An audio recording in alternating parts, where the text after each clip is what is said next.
Assalamualaikum warahmatullahi wabarakatuh. Perkenalkan, nama saya Hiro Kaladiandra, saya dari kelas BA2, nomor absen 15. Di sini saya ingin menjelaskan tentang materi bab 3, yaitu atletik.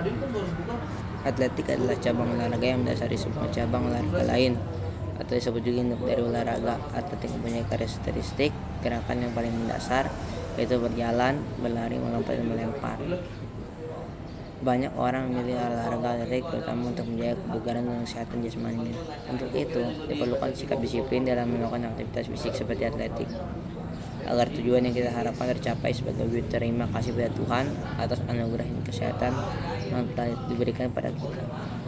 Atletik memiliki 5 cabang olahraga, yaitu lari, lompat, loncat, lempar, dan jalan. Pada bab ini, kita akan membahas tentang cabang atletik lompat, yaitu gaya straddle ataupun gaya guling perut. Lompat tinggi gaya straddle disebut juga gaya guling perut. Gaya straddle adalah gaya di mana ketika badan melewati mistar dengan cepat diputar dan dibalikan sehingga sikap badan di atas mistar terlengkup. Gaya guling perut mulai diperkenalkan sejak tahun 1934 oleh Jim Stewart dari Amerika.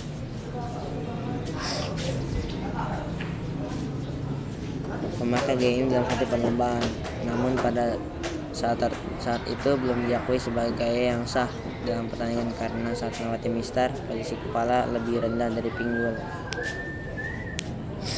Pada tahun 1934, gaya ini mulai tersebar ke berbagai negara dan sudah diakui sebagai gaya sah. Berikut ini adalah gaya-gaya dalam cabang lompat tinggi gaya straddle. Awalan. Ambillah awalan dari samping. Jika menolak dengan kaki kiri, maka awalan dengan kaki kiri, dan sebaliknya. Jika menolak dengan kaki kanan, maka awalan dengan kaki kanan. Sudut awalan dengan mistar 35 sampai 60 derajat. Langkahkan kaki 7 langkah. Makin tinggi mistar, makin jauh awalannya. Lakukanlah langkah lebih cepat panjang pada 3 langkah terakhir. Tolakan akan melakukan tolakan. Saat melakukan tolakan, badan akan diturunkan atau direndahkan. Luruskanlah salah satu kaki saat akan menolak, sedangkan salah satu kaki lain dibengkokkan. Kaki diayunkan lurus dan kuat ke atas di samping mistar. Bersama dengan itu, kaki ditolak sekuat-kuatnya. Ayunkan kedua tangan untuk menghasilkan tolakan yang tinggi. Latihan sikap badan mistar. Setelah kaki ayun lewat di atas mistar, balikan badan dengan cepat serta kepala ditundukkan. Pantat lebih tinggi dari pundak, kaki tolak dilipat, kemudian digerakkan dari samping. Tangan kiri diayunkan dan dilipat di atas punggung. Langkah keempat dalam mendarat. Ayunkan tangan dan kaki. Jika tempat mendarat menggunakan matras, dengan lompatan sempurna, mendarat akan terjadi pada sekitar tubuh dan mengguling dengan bahu terlebih dahulu. Kesalahan sering terjadi pada lompat gaya straddle, yaitu kurang cepat atau terlalu cepat saat melangkah. Saat bertumpu, kaki kanan kurang kuat tolakannya, kurang mengadah, kepala mendahului melewati mistar. Gerakan kombinasi lompat tinggi gaya straddle.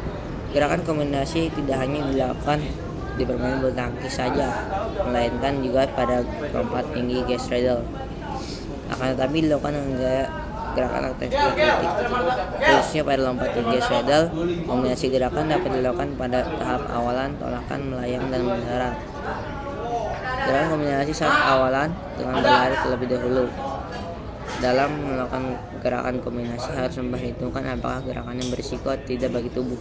Berhati-hati dalam melakukan gerakan. Ya, itu saja yang saya bisa sampaikan. Mungkin saja bermanfaat bagi kita semua. Semoga juga Pak Yadan selaku guru Bunjas bisa memahami situasi dan juga tugas yang saya berikan. Ya, Apabila ada kesalahan kata ataupun yang kurang berkenan di hati, kurang lebihnya mohon maaf. Wassalamualaikum warahmatullahi wabarakatuh.